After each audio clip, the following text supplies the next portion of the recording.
ডিমের একঘেয়ে রেসিপি খেয়ে বোর লাগছে? একবার এই দুর্দান্ত স্বাদের ডিমের রেসিপিটা বানিয়ে দেখুন। নমস্কার বন্ধুরা, প্রিয়াস কুকিং ব্লগে আপনাদের সবাইকে স্বাগত জানাই। আজকে আমি ডিম দিয়ে একটি দারুণ স্বাদের রেসিপি আপনাদের সঙ্গে শেয়ার করব। আশা করি আজকের রেসিপি আপনাদের ভালো লাগবে। ডিমের রেসিপি বানানোর জন্য আমি 4টে ডিম সেদ্ধ করে নিয়েছি। সেদ্ধ করে খোসা ছাড়িয়ে নিয়েছি। এরপর ডিমগুলো এরকম ছোট ছোট টুকরো করে কেটে নেব।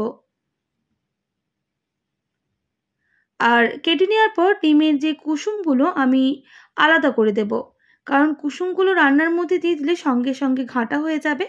তাই আমি শুধু ডিমগুলো নেব, কুসুমগুলো একটা বাটির মধ্যে তুলে রাখবো। এখন শুধু সাদা অংশটা দিয়েই রান্না করব।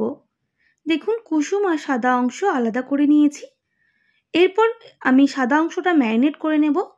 দিয়ে দিচ্ছি স্বাদ মতো লবণ, সামান্য হলুদের গুঁড়ো, সামান্য গোলমরিচের গুঁড়ো। এবার সমস্ত উপকরণ মেখে নিতে হবে।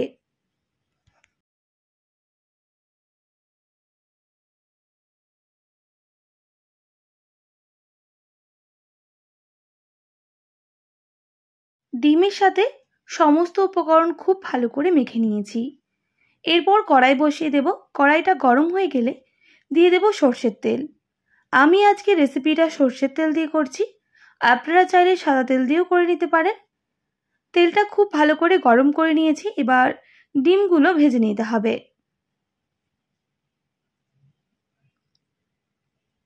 প্রায় 1 থেকে 1.5 মিনিট সময় নিয়ে একটু লাল লাল করে ভেজে নেব।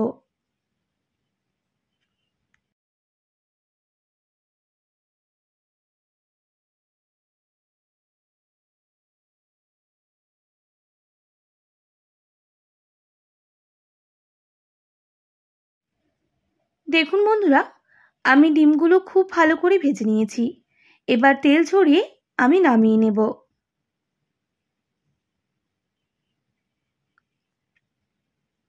আবারও ওই তেলের মধ্যে সামান্য পরিমাপ সর্ষের তেল দিয়ে দেব। আর তেলটা একটু গরম হয়ে গেলে গোটা মশলা দেব। 2টো লবঙ্গ, সামান্য গোলমরিচ, গোটা গোলমরিচ, সামান্য দারুচিনি আর একটা এলাচ। গোটা মশলাগুলো খুব ভালো করে ভেজে নিয়েছি আর একটা মিষ্টি গন্ধ বের হয়েছে। এবার দিয়ে দিচ্ছি পেঁয়াজ কুচি। পেঁয়াজ কুচিগুলো বেশ লাল লাল করে ভেজে নিতে হবে।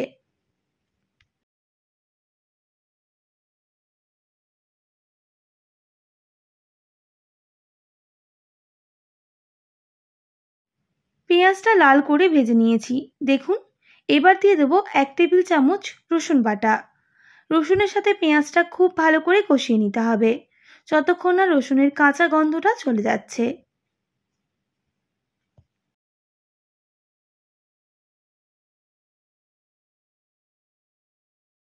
পেঁয়াজ আর রসুন একসাথে ভেজে নিয়েছি। খুব সুন্দর একটা গন্ধ বের হয়েছে। দিয়ে দেব সামান্য পরিমাপ আদা বাটা। আমি এখানে আদা বাটার পরিমাপটা একটু কম রাখছি। আদা, পেঁয়াজ, রসুন খুব ভালো করে ভেজে নিয়েছি। এবার স্বাদ মতো লবণ, সামান্য ঝাল লঙ্কার গুঁড়ো, অবশ্যই ঝালটা কম বেশি করে নেবেন, সামান্য হলুদের গুঁড়ো আর সামান্য পরিমাপ জিরে গুঁড়ো। আবারও মশলাটা খুব ভালো করে মিক্স করে নিতে হবে। আর তার আগে অল্প একটু জল দিয়ে দিচ্ছি যাতে শুকনো উপকরণগুলো না পুড়ে যায়। মশলাটা খুব ভালো করে এবার কষিয়ে নিতে হবে। আর কালারের জন্য সামান্য কাশ্মীরি লঙ্কার গুঁড়ো দিয়ে দিচ্ছি।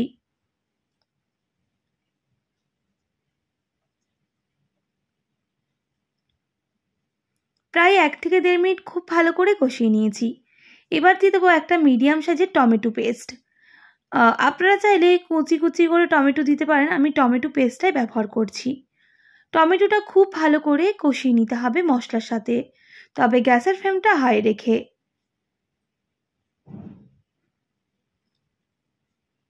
বেশ কিছুক্ষণ কষিয়ে নিয়েছি। দেখুন, টমেটোটা একটু ভাজা হয়ে এসেছে। এবার গ্যাসের ফ্লেমটা মিডিয়ামে করে দেব। মিডিয়ামে করে দেওয়ার পর আরও 1 মিনিট মতো কষিয়ে নিতে হবে। 1 মিনিট মতো কষিয়ে নিয়েছি। এবার দিয়ে দিচ্ছি পোস্ত বাটা। আমি সামান্য একটু পোস্ত হলুদ দিয়ে বেটে রেখেছিলাম, সেটাই অ্যাড করে দিলাম। পোস্তর সাথে মশলাটা খুব ভালো করে কষিয়ে নিতে হবে।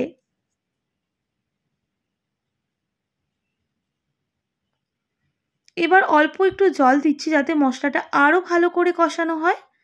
তবে গ্যাসের ফ্লেমটা হাই রেখে আরও 1.5 থেকে 2 মিনিট কষিয়ে নেব, যতক্ষণ না মশলার কাঁচা গন্ধটা চলে যাচ্ছে।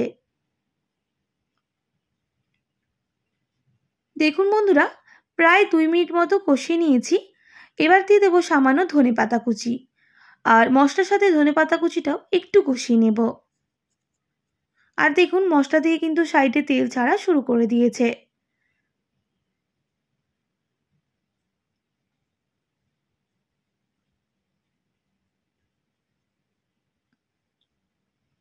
দেখুন মশলাটা খুব ভালো করে কষানো হয়ে এসেছে, আর মশলা থেকে তেল ছাড়াও শুরু করে দিয়েছে।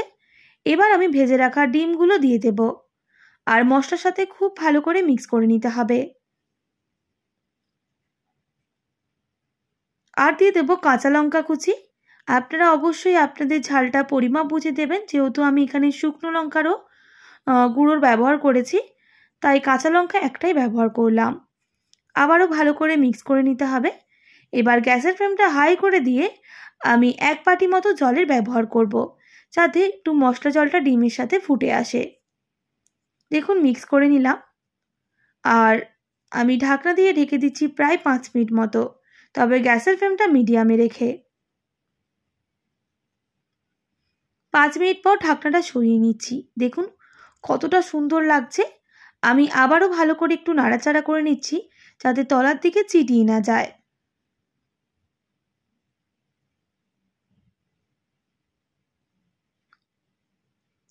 এবার দিয়ে দেবো সামান্য পরিমাপ গরম মশলার গুঁড়ো, আর স্বাদটা ব্যালেন্স করার জন্য সামান্য পরিমাপ চিনিও অ্যাড করব। আমি গরম মশলা গুঁড়ো দেওয়ার পর একটু মিক্স করে নেওয়ার পরই কিন্তু চিনিটা অ্যাড করে দেব।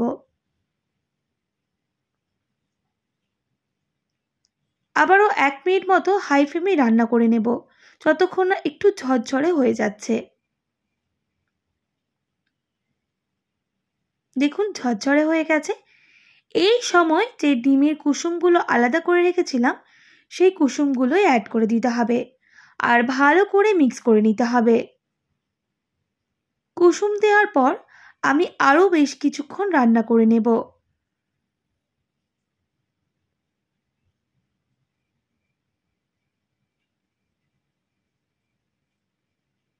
আমি গ্যাসের ফ্লেমটা মিডিয়ামে করে 2 মিনিট মতো ঢেকে দিচ্ছি।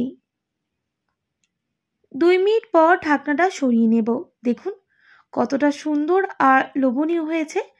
আর সবশেষে আবারও একটু ধনেপাতা কুচি অ্যাড করে দিলাম, আর মিক্স করে নিতে হবে। তবে একটু হালকা হাতে মিক্স করব, যাতে কুসুমগুলো গলে না যায়। দেখুন রেসিপি কিন্তু একেবারেই রেডি। এবার গ্যাসের ফ্লেমটা অফ করে গরম গরম পরিবেশন করব।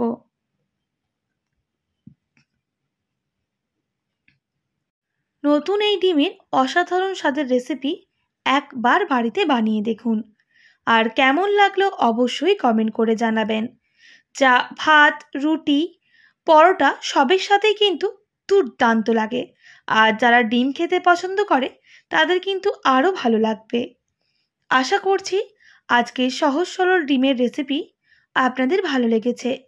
ভালো লেগে থাকলে অবশ্যই একটি like, comment, share and subscribe করে দেবেন। পাশে থাকা বেল আইকনটিও প্রেস করে দেবেন, তাহলে নিত্য নতুন রান্নার ভিডিওগুলি আপনাদের কাছে পৌঁছবে। যারা ফেসবুক থেকে দেখছেন অবশ্যই একটি ফলো করে দেবেন। আজকের মতো এতটাই। আবার নতুন কোনো রেসিপি নিয়ে আপনাদের সঙ্গে দেখা হবে। আপনারা ভালো থাকবেন, সুস্থ থাকবেন, আর এতক্ষণ আমার সঙ্গে থাকার জন্য আপনাদের সবাইকে অনেক ধন্যবাদ।